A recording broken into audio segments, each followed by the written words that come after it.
She's a public speaker, freelance journalist, founder of Aliens for Cause that they conduct events to raise money for the charity. She is a third year law student over there and a wonderful public speaker. And today she'll be hosting the show. So over to you, Carolina, to take us through the session and to host our wonderful speaker today. Thank you, Yash. Hi, hello, and welcome to the 180th episode of Empowerment Talks. And before we start, none of our introductions are complete without welcoming our YouTube family and all the viewers out here on Zoom. So we warmly welcome you all, and you are the guiding and motivating force behind these episodes. All these episodes would not have been possible without your support and guidance. So thank you so much for joining us every time we come up with an inspiring speaker. And now, moving on to today's session, I have again been entrusted with the task of introducing an amazing speaker for today. And as usual, we again have an inspiring speaker, and she is Miss Sophie, founder of PR agency TOHPR, entrepreneur, and an award winning communications professional. Our guest speaker for today has been inspiring and motivating millions across the globe with her authentic leadership skills. And today, she's here to drive us on a journey explaining about soft power and how to lead authentically. We, ma'am, are not only privileged but are also honored to hear you speak on this topic and are eagerly waiting to hear more from you. So, over to you, ma'am. Please join us on our virtual platform. Hi, Carolina. Thank you so much for the lovely introduction, and hello to everyone on Zoom and YouTube. Thank you for joining. So as Carolina said, I want to talk today about leading authentically, because I find over the course of my career, I've been doing what I do now for nearly 15, 16 years. And I find what I really wanted someone to tell me at the beginning was to be powerful. You don't have to be the loudest and the noisiest person in the room. And you certainly don't have to show up in a suit every day and just act like you're some banker or some powerful man. You can still be a leader and you can still kind of use your own skills to get to the top. But it can be really, really difficult sometimes. So I wanted to kind of talk you through a deck just to share my findings as I've gone through my career. So this is the topic for today. So it's all about soft power, how to lead authentically. So number one, why did I choose this topic? I chose this topic because when I was 22 years old, I was working in London and I had my first ever job review. And my boss looked me up and down in my kind of outfit that I was wearing that day, and it happened to be pink. And she said to me, "Do you know what, Sophie? You are never going to amount to anything in your career until you stop wearing so much pink." And I remember going home on the bus that evening in London and just thinking to myself, how dare that woman tell me that I won't succeed? I'm very ambitious. I know I can do and succeed in anything I turn my mind to, but also why can I not do it wearing pink? And I was like, this doesn't make sense to me at all. I can still be a leader. I can still be successful, but I can be my natural self at work. You know, I don't understand why I have to go to work every day and act my way through my career. So that was a real kind of wake up call for me. And I think I made it my mission ever since in life to find a way to be a leader, but to be a leader being my own natural self. I'm not going to shout at you. I'm not going to kind of be very aggressive. I'm not going to state myself very strongly, but I still feel that I found a way to be a leader using the skills that I have. And I don't feel that I go to work every single day and, you know, just kind of act my way through the day. I don't think that's a way to be successful. And there are many amazing women in my office as well. And I'll say the same to them. And they'll say, okay, fine, I can be my natural self and I can figure out that I can be successful. But what does that mean? And I say, well, you have to be an authentic leader. And they look at me and they're like, I don't understand what you're talking about. I don't understand how I can be an authentic leader. And I say, listen, it's very simple. And we'll go on to the next slide. Authenticity. Authenticity means you've just got a healthy alignment between your values and between your behaviors. So it means that in the workplace, in your career, you're bringing your own values and your natural behaviors to the workplace. And if you want to put it really simply, you can say you just get to show up every day at work and just do you. You just get to be yourself at work. And I think that's really important. And I just wanted to kind of share my tips about how can you be an authentic leader? How can you understand, who you are? And then how can you actually take action and surround yourself with the right people, to really make sure that you can be a success in your career. And I've always called my sense of kind of leadership very soft. So I always say that my sense of authenticity is about soft power. It's about being empathetic to my co-workers. It's about using motivation, not coercion. It's not about shouting and pushing and telling people what to do. It's about allowing people to understand what the right thing is to do and kind of motivating them to be able to do it. So that's my kind of take on how I've managed to become a leader. And I think it's really important. And I think it's really allowed me in my job, when I felt and I understood that I had to be an authentic leader, it really helped me at the beginning to kind of really declutter myself. And I said, okay, now I understand what I am in my life. I understand, who I am and what I want to do. And that really helped me identify the job that I wanted to do. Because, I couldn't necessarily be in a very kind of bullying, forceful career. So I went into public relations, I went into communications, because I realized that my skills and my natural character would be very good fit in that arena.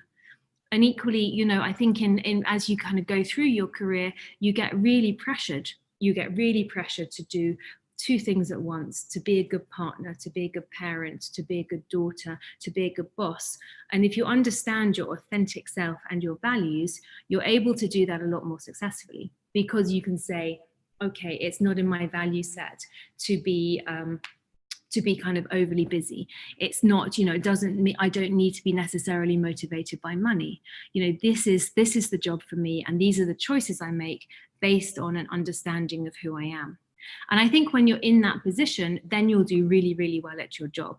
So I think, at that point, when you really understand and you really have that authenticity about who you are in work and out of work, then you will find yourself in a position where you can really accelerate. And also, and I think this is the most important point, when you're in a job that you really enjoy and you're authentic and you show that you're human, you show your vulnerable side at work, people really respond to that. And I think when you're authentic, you allow other people around you to be very effective, and they really build trust in you, because they say, this person is honest, they're being true to themselves at work, I really relate to that, and they allow me to be honest, and they allow me to really build trust in them, and I trust that person's got my best intentions at heart. So that's really kind of why authenticity, I think, is really important.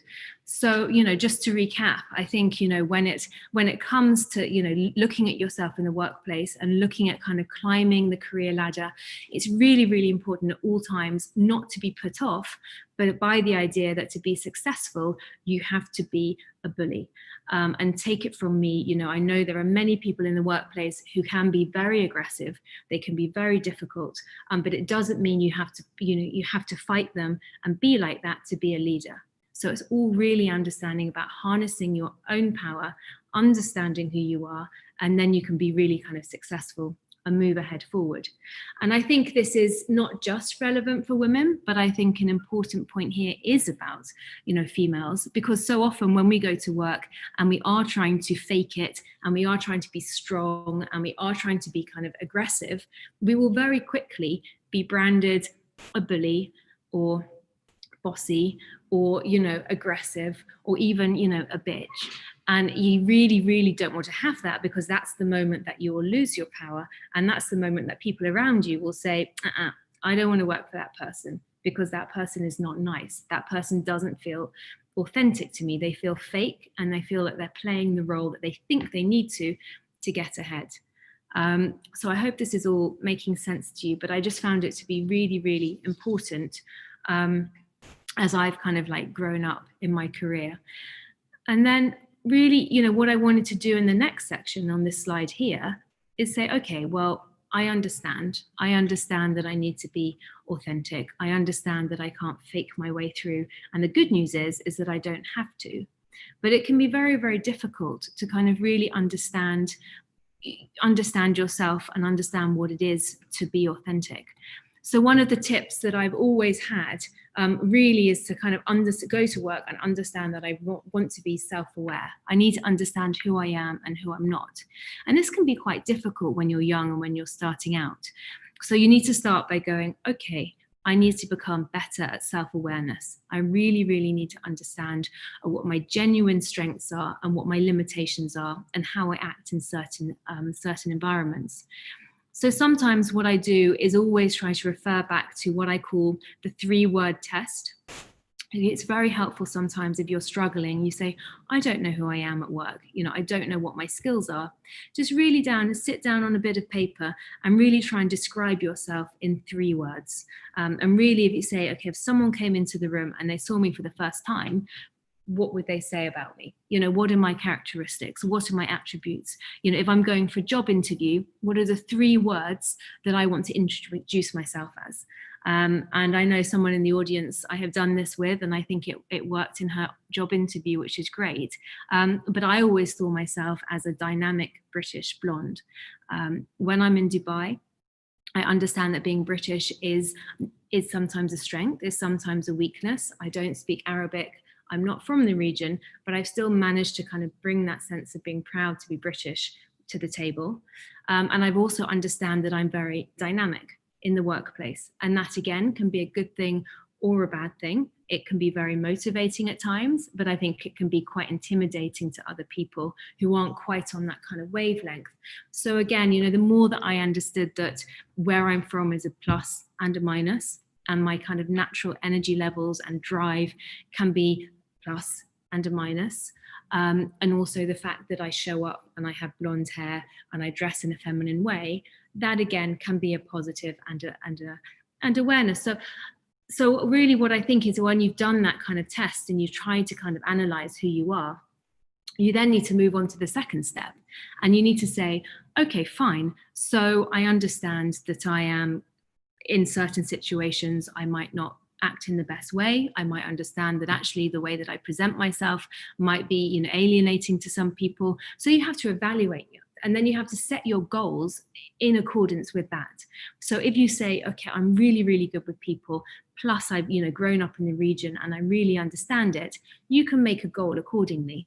If you say, listen, there are certain people in this world that I think I'm always going to confuse and they're not going to quite kind of gel with me, that's okay. But I need to understand that in a team, I probably need to, surround myself with people that have strengths where my weaknesses lie.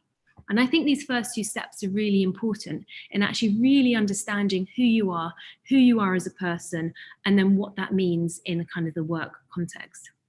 And then what you need to do is take action. And I think it's then, you need to say, okay, my goals, my career, it's all up to me. I want to be a leader. I want to step forward, but I'm going to make sure that I put myself in the best possible environment where I can succeed. So again, this comes back to really understanding who you are, really understand that actually, we don't all have to be, captains of industry. We don't all have to be the bossiest or the noisiest, but some of our skills can be amazing in a charitable organization. Or if you're really, really, empathetic with other people, that's where healthcare or wellness might come in really, really well for you. So I think, this is where the action, this is where the responsibility comes in to actually really understand yourself and then actually do something about it. And I think when you're in a career role and you're trying to be authentic, no one is saying to you every single day that you have to go in there and act the role you want. I think you can become really, really successful when you go into a working environment and you're just authentic and you're natural and you just really kind of lead by instinct. You understand and you surround yourself with people that you really instinctively get on with. And then I find in my experience, that's when your career will become super successful. But then lastly, you're not going to do any of this for any length of time unless you have a really good network around you. So again, I think another thing about being an authentic, natural human leader is very much that sense that you're never too proud to ask for help. You're never too proud to say, I've got this, just because I'm a leader, just because I'm the one in charge, I never have to ask for anyone's help. So I think, even if you are in a leadership role and you've kind of managed to really master your self-awareness, you've really kind of set goals that are in tune with your values, you still need to have that support network around you. So that can be friends, that can be family, that can be in a more formal environment, that can be mentorship. But I think, you need to have people around you who understand your goals and hold yourself accountable to your goals. And also, I think when you have support, it doesn't necessarily mean that you have to always listen to them and take their advice. Sometimes they can be a sounding board, because I think when you're authentic, you also need to understand that being authentic means that you can take risks. Because if you really understand who you are, you can really risk and take risks and take gambles, and really understand, that there's a career out there that's right for you. So just trust with your instincts and run with it, and remember to have fun. It's always really, really important to have fun when you're going along, but it does really start with this idea of, if you're going to be authentic, you need to understand what that means in relationship to you, and your particular personality. So I hope that was helpful. And then on the last slide here, just what I wanted to say was just this kind of final point here, the fact that leadership is not acting. So we're talking about authentic leadership. We're talking about showing up and just being yourself every single day at work, and really kind of understanding your strengths and weaknesses so that you're in a place to really kind of excel. And I think, many of us perhaps grew up with this film. Maybe we watched it a million times with our parents. Maybe we saw the sequel here, Wall Street, Money Never Sleeps. But, many of us grew up with the traditional sense that the leader needed to wear a suit. He needed to be male. I think there's a line in this film about, lunch is for wimps. So you had to be the strongest and the noisiest and the bossiest and the most aggressive. And I think that's sometimes, really detrimental to us all, because we're like, well, I can never be a leader because I'm naturally never going to be like that guy in the movie poster. I'm never going to make my millions. I'm never going to live in Manhattan. So I think it's, really, really important to just sometimes remember that leadership doesn't just have to be about aggression. And authenticity, doesn't mean that you're weak or vulnerable. It actually means that you can be super strong and super successful in whatever career you want to pursue. So that was my my presentation for you. Carolina, I hope that was okay. So back to you. Yes, thank you so much for beautifully driving us through your journey. And I have no doubt that this has definitely inspired me, and I hope it has done the same for others as well. So now, if you are ready, ma'am, we can proceed with our Q&A session. Of course, yeah. Yeah, okay. So one of the things that I noticed from your journey, starting from the first slide, that's how you confidently wore on your pink garments, was that you are really confident about your choices. So from there creeps a question: is it really important to be confident about what you think you are or what you think you have to carry on? Is confidence really important in this journey of becoming a leader? Not necessarily. I mean, I think it's just really kind of understanding that it's okay just to do what comes naturally to you. I don't think that's necessarily confidence. I think sometimes it's just as simple as saying, I genuinely remember wearing that pink outfit just because I thought it was nice. It wasn't confidence, I think, at the time. I think it just came very naturally that this is the kind of clothes that I wanted to present myself in at work. And don't get me wrong, I was very unconfident when I got that feedback. I remember being kind of quite taken aback and quite hurt, and that anyone would ever say to me, "You're never going to succeed in life." And it felt quite personal. So I think, no, I don't think it's necessarily expected that you'll feel confident, but I do think, it's important to remember that just go with your choices, and that instinct will serve you well if you really kind of hone that sense of instinct in your career. Okay, thank you for that answer, ma'am. Now, moving on to the next question. But before I do that, I just want to give a reminder to all the audiences, whoever's viewing it. If you all have any questions that you all want to ask, please drop it in the chat box. And soon after I finish my Q&A sessions, I will refer to your questions. So proceeding with the next question. Karen, So I... just one thing, Sophie, if you can stop sharing your screen now. Stop. Yeah, no problem. Yeah, thank you. Please go ahead, Carolina. Apologies. Thank you so much. Okay, yeah. So, as I was in my second question, so in this journey of trying to become a leader, we will have to face other leaders who might be really harsh on us, rude, or even really dominating. So, how do you face them and how do you tolerate them? Because if you give up at that stage, then I don't think anybody is going to move forward. So, what will make us stronger and how can we face those characters? Yeah, I think that's a great question. And listen, I think also the more you grow in your career, the more you're likely to kind of really come up against the proper bullies. Because don't forget that the further up the chain you get, the more, you know, dominant the people around you will get. And I think this is always something that's very relevant to me every day, actually.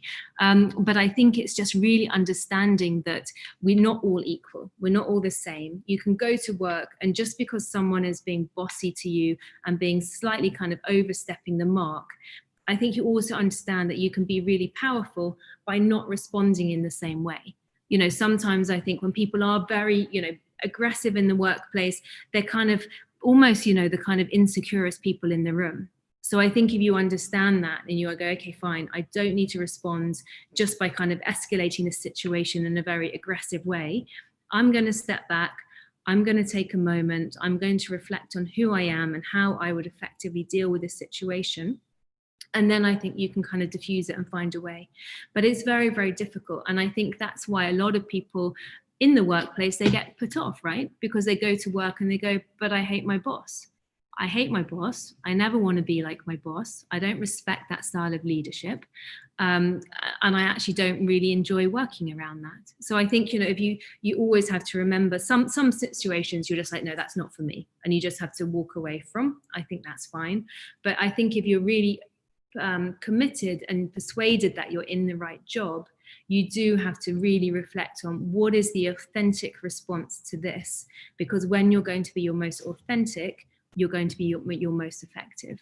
But it is very difficult. And I wish also there were more women in the workplace, because I would say that I think women are better at dealing with kind of conflict in difficult situations in a more consensual manner. They're not just going to be dogmatic. Sorry, men, but I think that's true. Thank you for your opinion. Okay, now moving on to the next one. One of the essential aspects of playing the role of a leader, and that to an authentic leader, is that you have to have an audience or a group to accept you as a leader. So, is accepting a person as a leader as important as being as a leader? Well, I think it's a great question. Again, I think it all comes down to trust, right? I think, you know, there's an old proverb that if you're a leader, you know, you can't expect people to trust. You have to earn people's trust around you. So I think it's really important when you're on your way to becoming a leader. It's probably less important to worry about, okay, well, how am I going to make those steps up my organization? Probably more important to figure out, well, how am I just going to build trust around me at every single stage? And I think it is really important that, you know, there are a lot of statistics saying that people that are seen to be more authentic are also seen to have higher levels of trust. So I think, again, you know, always going to start from yourself. You're always going to start from, I'm going to, you know, really kind of try and be committed to my values and beliefs, try and get people to respond to those in a very kind of effective way, and then worry less about the leadership progression that will come afterwards. Because I think, you know, we're only human, and we respond to people that we want to work with. We respond to people who are empathetic. We respond to people who are fair. And so I think, you know, it's very much about just not commanding respect from other people, or saying, I'm going to be, you know, I'm just going to expect and demand that you respect me right now. I'm the boss. Much more important to go, well, how do I build the trust of these people? And then, you know, when I have their trust and I have their respect, I will be the kind of natural leader. So. Really true. Yeah. So moving on to the next one. So, you know, when you be a leader, you hear of many stories where people are successful as a leader, they're successful in their career, their business, or professional life. But then when it comes to their personal life, they don't have a balance. It's always one thing that they excel at and they lose out at the other thing. So, I did hear you say that you have to have fun as well. So, it's from there that I get this question as to how can you balance your professional and personal life and at the same time be a successful, authentic leader? It's difficult. No, but it's really, really important, and I think, listen, when you're kind of going through that period, or always continually trying to be self-aware, you need to understand some people, good for them, they will survive on 4 hours sleep, a lot of coffee, and just being kind of go, go, go. And that's maybe their character. But I bet most of us are at our best, we perform our best when we've had a nice amount of sleep, when we have a great kind of friends and family around us, when we're fulfilled outside of work, and we go to work every day refreshed and in a position to be, to be powerful and strong and resilient as well, because work is not easy and things go wrong quite often. So yeah, I think it's all about balance. I would say that, some people don't need as much balance as other people. And then again, it's very much about being aware. Some people say, okay, I generally need 9 hours sleep or I'm dead. And if you know that about yourself, don't put yourself in a position where you're having 5 hours sleep. And it doesn't mean that you're weak. I read a biography of Bill Gates the other day. And Bill Gates, on his itinerary, it says non-negotiable 9 hours sleep. So if that guy, he's a leader, he's phenomenal, right? But he is self-aware enough to say, I cannot show up and be good at my job if I don't get my 9 hours sleep. So again, I think we get conditioned to thinking that, okay, I have to burn it on, I have to just kind of go in one direction to be successful, to be a leader. But actually, I think the older you get, or the more self-aware you get, the more you can set the boundaries and say, I'm good at my work, but to be good at my work, I also have to be good outside of work. So, good question. Very true. Interesting answer as well. So, moving on to the next one. So, a really important thing that defines a person is not only he as an individual, but also the network that's surrounded by him. So, the people that you are with, they influence your character, and they also, many a times, influence your actions. So, to be a good leader, I believe that it is important to surround yourself with good people. So, I did hear about you using the word network. So, I want to know on how we can build a good network. Yeah, I think this is as well. This is where the point in the presentation, you have to be self-aware and you have to take action. It is on you, it's your responsibility to surround yourself with healthy people whose values align with your own. And I think there's a saying as well that, you're as good as the 5 people that you spend the most time with.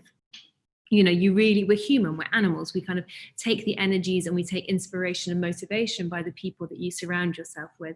And I do think that's something that we all have to just be accountable for. I think we all have to make a conscious effort. This is the network that I choose. I actively make a choice to surround myself with the right people. And I see many people in my company who, you want to give them advice. You want to say, listen, you're not going to be in the best possible place at work if you're surrounded by people there's a lot of kind of negative energy, there's a lot of kind of bitchery and kind of manipulation. I'm like, guys, your head is going to be full. You're not going to be in a position to go to work the next day if you're WhatsApping your friend all day, about some drama about your apartment. So I do think the older we get, it's all on us to kind of build our network of people that we think are really going to push us forward in a positive way. True. Okay, so moving on. We do hear of individuals having their own strengths and weaknesses, and every time you also talked about a leader, you did emphasize on being yourself instead of imitating somebody else. So, how do you identify what your strengths are or what your weaknesses are? Because many a times, what may be a strength to me might seem to be a weakness to you, like soft power, for example. Many people consider that to be a weakness, but if you actually see, it's the most powerful instrument because you can be patient and at the same time tackle a situation where people might lose their cool. So how do you identify and enhance your strengths and try to avoid your weaknesses? Yeah, so this goes back to building self-awareness, and it is quite difficult because I think also don't forget that we act in different circumstances, we might act differently. So it is a kind of difficult thing. When you get stuck, I think the most important thing that you can maybe do is just ask people for feedback. You can say to people, how would you describe me? And it's really interesting, say, oh, do you think I'm patient? And they went, oh, yeah, the most patient person in the world. You go, interesting. Okay, do you think I'm kind? Absolutely. So I think when you're building this understanding of yourself, you definitely need to ask people for how you come across, because, you know, in when you're new to the process, you're not necessarily the best judge of your own character. And other people can kind of, you know, they interact with you all day, and they'll give you really good feedback on how they respond to you or how they find you. Thank you for that. Now, another question that might not be very common or relevant to all of us out here, but something that is important for all of us at this stage of life to understand is that we all belong to different individuals with different genders. And now we are at that phase where transgenders are also getting an important place. People belonging to the LGBTQI community are raising their voice and they're fighting as well. But however, if you see the percentage of leaders of men and women, they might be higher than the LGBTQI communities. And many times it's because we as human beings are used to seeing only two genders and we just ignore the others. We don't even give them a chance. So, what are those qualities that you would emphasize that are required for an effective and an efficient leader where gender does not really have to play a role and we can start accepting them as leaders as well? Because I believe that it's actually a loss for the community as a whole if we are going to neglect such talents. So, what do you have to say on this? Yeah, I think that's a really good question. And it's a really increasingly important question, right? Because you're right. You know, if you look at kind of women, we're underrepresented in kind of the CEO board. And then if you look at the kind of transgender community, they're still at a very early stage of being accepted into that, you know, into that kind of top 5% of leadership. So I think, you know, it's what we can do, you know, what I think is on us is to really kind of understand that leadership styles need to be more inclusive. So I think the further we go away from that kind of male stereotype of the CEO, you know, in his braces, in his suit, in his office, and the more we kind of push different kind of ideas of power into that level. So, you know, the more that we have kind of leaders who are softly spoken. I really like the way that Sheryl Sandberg of Facebook, you know, she is a very quiet, softly spoken woman. You cannot imagine her standing on a chair and shouting at someone, you know. So I think the more that we actually allow these kind of diverse personalities into leadership roles, the more space there'll be to have, you know, the transgender community as well. It's going to be a process. I don't think it's going to happen automatically overnight. And there's also an aspect that, you know, you need to be able to put yourself forward for the roles, you know, in terms of getting the education or kind of going into the jobs or actively putting yourself forward for the roles. But equally, it's on everyone else to kind of understand and say that is a valid leadership style, and we're going to really kind of respect that. But it's really important, and I think it will become more important in the next few years. So the women can lead the way. Hopefully. Just hope that things get better soon.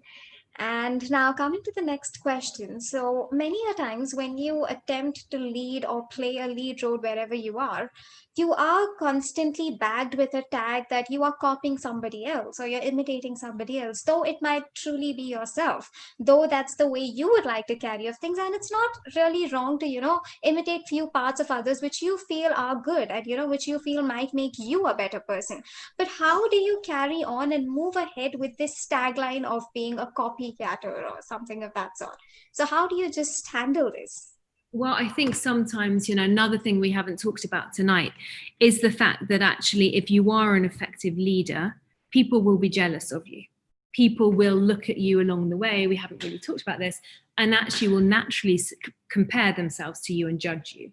So I think, necessary in my experience, when people have said, oh my God, she's just being fake, or she's just trying to kind of be friends with those people, or, it doesn't matter. As long as you understand whether you're being kind of authentic and actually kind of true to yourself, it doesn't matter what other people say.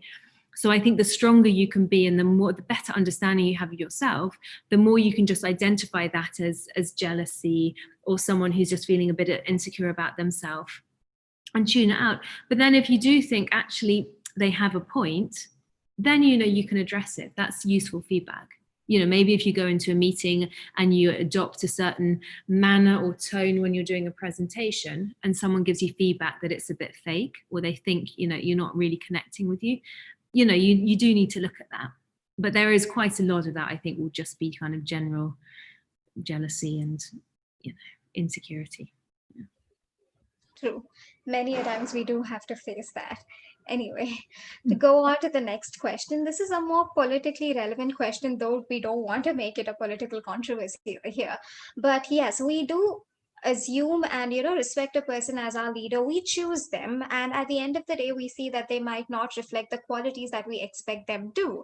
So in between, when you lose confidence in a person, how do you politely but strong and stubbornly remind them that you are here for a purpose? How do you get the leader back to track? Because I think that's an important point when you're trying to be one, because you over here are trying to make them understand something. So how do you remind a person about the role he's playing? That's really, yeah, that's a really good question, because I mean, in a working environment, I think it's got to be done delicately. I'm not talking about politics, I'll come on that in a minute, but I think in a working environment you have to be quite sensitive, because the leaders will necessarily be sensitive to criticism, or there's a hierarchy and you can't necessarily feed it through. So I'd say you almost need to look at what are the channels that I can give this feedback to. And I always think, you need to give that feedback in a very kind of constructive, measured way for it to be heard. Because I think if you're trying to give that feedback in a way that might be a bit emotional or a bit kind of passive aggressive, I think that they will probably run in the wrong direction. And what you're trying to do is just say, and it's always good to kind of sit down in a quiet way and say, listen, we are feeling, when you make very specific examples, when you send an email like that, or when you give feedback like that in front of my colleagues, we feel X. That's a very kind of easy way of dealing with it, rather than just sending an angry email or just saying something to your colleague that will get back to him, and then the whole thing blows up into a drama, and then you're the one that will be seen as difficult. So you need to be very calm, and I think use the channels available to yourself as best as you can. But it's delicate, but I just wouldn't create gossip and drama around it, because you'll come out of that labeled difficult and the leader will just continue. And then clearly in a political environment, I think you have to use, voting channels. I think you have to use kind of, movements, bodies, as best you can. Yeah, let's see how November goes for the states. We'll see whether democracy is working for them. True. We have to wait and watch for that now. Now, the next question again. So, there are different types of leaders. Like we hear of autocrats, we hear of monarchs in various types. But one leader that nobody would want to say a no to, no matter how diverse you are, is a people's leader, a democratic leader. So, how do you be a leader? By owning your own space and at the same time giving space for others to grow and shed their opinion. So, how do you balance between your own space and respecting the space of others? I think it's that important word again, it's trust, isn't it? If you're a leader and you really trust your team because you've earned respect and trust, there's going to be a lot of kind of movement on either side. You're going to allow people in your team to go out and do their own projects, to kind of make mistakes and come back and say, get feedback. I think if you're a very tight leader, you're very overly controlled, you don't want anyone around you to threaten your power or to do something that you're not comfortable with. So I think, the more relaxed and human you can be in a leader position, and the more you can listen and be empathetic to your team, the more that they are going to be able to go off and do their own. And also the more that they will come to you and say, oh, I really want to go off and do this training course. Is that okay with you? I would like to have a sabbatical. I would like to take on more responsibility. I would like to mentor that person in my team. They'll come to you with their own ideas. But I think you're only going to do that if you show them that you have high levels of trust in them. I've worked with many, many people who just, they're just like, well, I'm the boss, so I can't allow any of my team to do anything I'm not happy with. And then do you know what? That team goes off and finds another job where they're happier. I mean, they're going to, right? Because they're not feeling like they have any room to grow, and they're incredibly frustrated. So it comes back to that magic trust word, I think. True. We better underline that word now. Yeah. Moving on, it's really beautiful to hear your experiences and stories so far. So I'm really curious to know on when was the first time you felt like a leader and cherished that moment? Because the first of every experience is really great. So when was that first time you felt that, yeah, okay, today I have been a leader? So what was that first moment in your life? It's a very, very good question. I think when I was at school, another, this was before the pink. Someone told me I wore more pink. When I was at school, I broke my collarbone here. And I couldn't play sport. So I was school captain of netball, and I had to sit out like a season at school, and I couldn't do it anymore. So I found myself like founding a company. It was like a student company when I was still at school, and we sold candles, and we made candles and we sold them, and basically we broke a sales record. And I got my photo taken, and it was in the newspaper in the town where I grew up, and said, this company led by Sophie Dennis at the time, has kind of won the Young Enterprise, UK Young Enterprise Award. And I think it was just seeing it in print with my photo there with me and a candle saying, she led the team. And I was like, wow, that's cool. And then from that moment on, I was like, I want to have my own company. And I always said, I want to have my own company by the age of 27, because that was in 10 years' time. I was 17 at the time. And so I think it was, seeing it, someone else saying it for me, in the newspaper saying led by. And I was like, oh, interesting. I think you attained your target way earlier. So yeah, you're already a leader. I think by the time you were 22, you started your company, so you already became a leader at that age. So Maybe started young. nice. So coming to the next question, leadership, the term in itself is very subjective. It varies from person to person. So what, according to you, is the definition, if you can put it in a sentence or two, of a perfect leader? So how would you define what a perfect leader should be? I think for me, certainly, it's resilience with kindness, with determination. So I think you do, as a leader, to be a perfect leader, you can't, there's no two ways about it. You have to be strong, you have to make the hard decisions, and you have to keep going. So you definitely have to be resilient. Like, you couldn't have led a business in 2020 without being incredibly resilient around the pandemic. But with that, you have to be incredibly kind as well. You need to understand that, yes, you're the one being kind of strong and resilient, but you're leading a team, and your team by definition are not as strong and resilient as you. That's why you're the one in charge, right?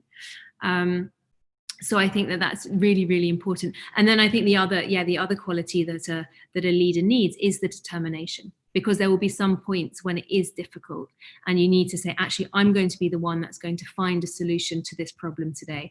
I'm not going to kind of stop working, even though it's nighttime. I'm going to continue working on behalf of my team, and I'm going to be, the kind of determined one to make this happen.